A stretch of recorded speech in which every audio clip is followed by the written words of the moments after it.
Hello everyone, मी क्रांती. आजच्या ब्लॉगमध्ये तुमच्या सर्वांचे खूप खूप स्वागत करते. तर 23 तारखेला आम्ही आलो होतो कळवण निवाण्यामध्ये, आमच्या मळ्यामध्ये. आणि इथे आल्यानंतर एक ब्लॉग करावा म्हणून मी आजचा ब्लॉग करते. तर आता आम्ही शेतीमध्ये कांदे आणि टरबूज लावलेले आहेत. तर टरबूज आता कोणत्या स्टेजपर्यंत आलेले, कसे आहेत, किती किलो झालेत ते दाखवण्यासाठी मी आजचा ब्लॉग बनवला आहे. सो थोडासा आजचा ब्लॉग मोठा होईल, पण नक्कीच तुम्हाला बघायला आवडेल आणि व्हिडिओला कंटिन्यू राहा. आणि आज आम्ही टरबूज म्हणजे पहिल्यांदाच आम्ही टरबूज लावलेले होते. सो हे टरबूज आल्यानंतर आज आम्ही पूजा पण केलेली, ते पण व्हिडिओमध्ये तुम्हाला बघायला मिळणार आहे. तर टरबूज कसे झालेत, आणि हे आमचं पहिलं फळ आहे. टरबूज आम्ही याच्या आधी कधीच लावले नाही. सो पहिल्यांदा हे टरबूज घेतलं म्हणून आम्ही त्याची पूजा पण केलेली आहे. आणि प्रत्येक शेतकरी आपली ती लक्ष्मीच असते म्हणून ते करतातच. सो हे जे इथून तुम्हाला मी दाखवण्याचा प्रयत्न करते, हे जे समोरचं जे एवढे क्षेत्र आहे, हे इथे पूर्ण टरबूज आहेत. मी खाली उतरते आता. वेट. हे बघा, असे हा पूर्ण टरबूजचा वेल आहे आणि इकडे असे टरबूज आलेले आहेत छोटे मोठे. ऑलमोस्ट 2 kg पर्यंत त्यांचं वेट आलं आहे. 30 दिवसाचं फळ आहे. हे बघा, हे देखो हमारा टब्बू 30 दिवसाचे फळं आहेत हे. पण आता अजून 15 दिवस बाकी आहे. आम्ही पूजा झाल्यानंतर एक टरबूज कापलंही होतं, पण त्याला गोडवा खूप आहे टरबूजला, पण अजून जो कलर यायला हवा तो कलर आलेला नाही आहे. सो इकडे सगळे टरबूजच आहेत. छान 2 kg पर्यंत टरबूज आलेले आहे. हे बघा, हे इकडे नारळ पण आलेले आहे ह्या नारळाच्या झाडाला. आणि इकडे आंबे, हे जे इकडचे आंबे आहेत ना, यांना अजून काही मोर आलेला नाही आहे. तर पुढे दाखवते मी. अजून कांदे आहेत. कांद्यांचं हे इथून खाली पूर्ण कांदे आहेत. हा पूर्ण लांबपर्यंत जो पट्टा दिसतोय. आणि हे जे इकडचं क्षेत्र आहे, हे इकडे पण टरबूज आहेत. आणि तिथून खाली पुढे परत कांदे आहेत. सो ह्या 2 तुकड्यांना आम्हाला इकडे ह्या क्षेत्रामध्ये आणि ह्या क्षेत्रामध्ये आम्हाला रोप कमी पडलं होतं. सो आम्ही इकडे टरबूज लावले होते. पण आता असं वाटतं आहे की सगळीकडेच टरबूज लागले असते तर अजून बेनिफिशियल राहिलं असतं. पण ठीक आहे, चुकांमधनंच माणूस शिकतं. तर अजून 15 दिवसांनी टरबूज खायला मिळतील. आणि ज्यांना ज्यांना शक्य असेल त्यांनी मला सांगितलं तर मी पोचवायला काय हरकत नाही आहे. असं हे टरबूज आहे. आणि इकडे सगळे केशर आंब्याचे झाड आहेत. खूप आंबे येतात केशरला पण. हे 4 ते 5 झाडं आहेत इकडे. वातावरणामुळे मोर जो आलेला असतो तो सगळ्यात बघा, हे छोट्या कैऱ्या आलेल्या आहेत आता. हा सगळा मोर आंब्यांचा. हे पूर्ण केशर आंबेच आहेत इकडे. आणि इकडे हे उन्हाळा कांद्यांचं रोप आहे बघा, सुंदर दिसतं नाही. हे उन्हाळा कांद्यांचं रोप आहे पूर्ण. आणि हे इकडे सुंदर असं सनफ्लॉवर सूर्यफूल आहे छानसं. अजून त्याच्या बिया नाही झाल्या. अजून एक आहे बघा, हे पूर्ण झुकून गेलं आहे वेटने. आणि तिकडे एक मोठं आहे बघा, दिसत असेल तुम्हाला, हे एक मोठं आहे. तर माझ्या आजी सासूबाई ज्या होत्या ना, त्या आधी पूर्ण शेतीमध्ये सनफ्लॉवरच लावायच्या. शेपू मेथी हे पण लावलेलं होतं, पण त्या साईडने मे बी वेट. इकडे टोमॅटो लावलेले आहेत काही. हे पाही शेपू, सॉरी ही शेपू आहे इकडे मध्ये मध्ये. आणि पुढे अजून वांगे आहेत,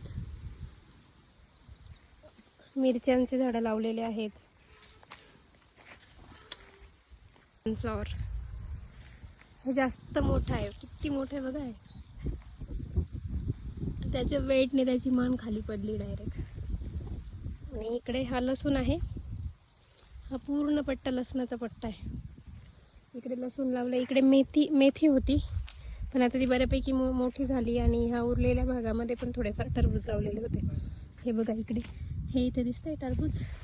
इकडे टोमॅटो पण आहे, टरबूज पण आहे. सो हा उरलेलं क्षेत्र होतं, यात जे जसं जमेल तसे फळं लावून दिलेले आहेत.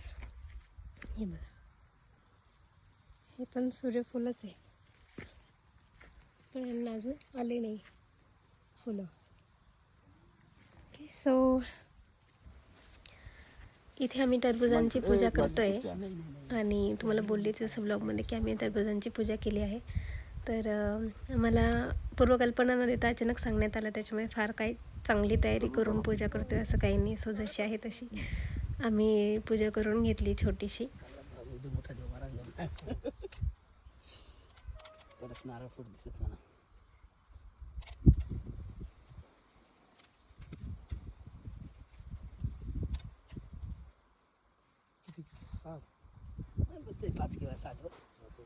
पाचच भरपूर शेत 7 वाले लावा आता. 7 वाली लायते बघ. गेलवर चला. हा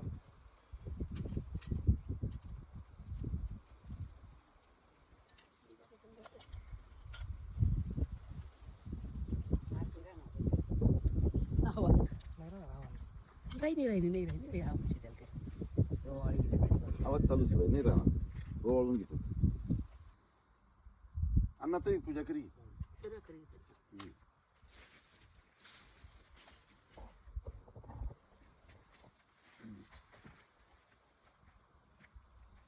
चल. अरे हा थांबा असतं ना. गिरव. मग तो फक्त हसेल. टब्बूस मार, टब्बूस. व्हॉट्सअप ना अशा पूजा अशा आपला अबू पूजा का करते तू टब्बूची पूजा?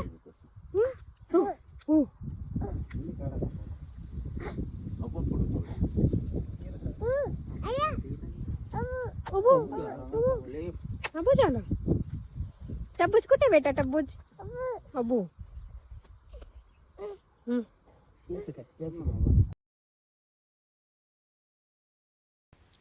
आणि इथे आमचे मोठा देव म्हणून हे देवस्थान आहे, जे आमची शेती जिथून स्टार्ट होते तिथे बांधावरच हे मोठा देवाचं मंदिर आहे. म्हणजे असा एक मोठा दगड आहे.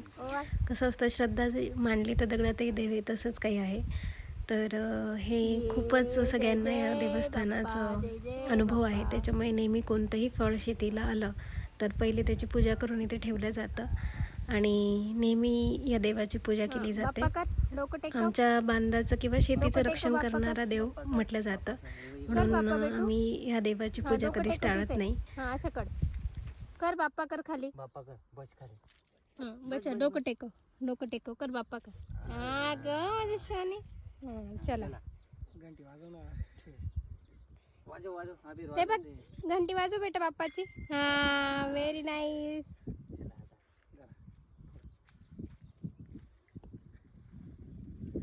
मोठा देव.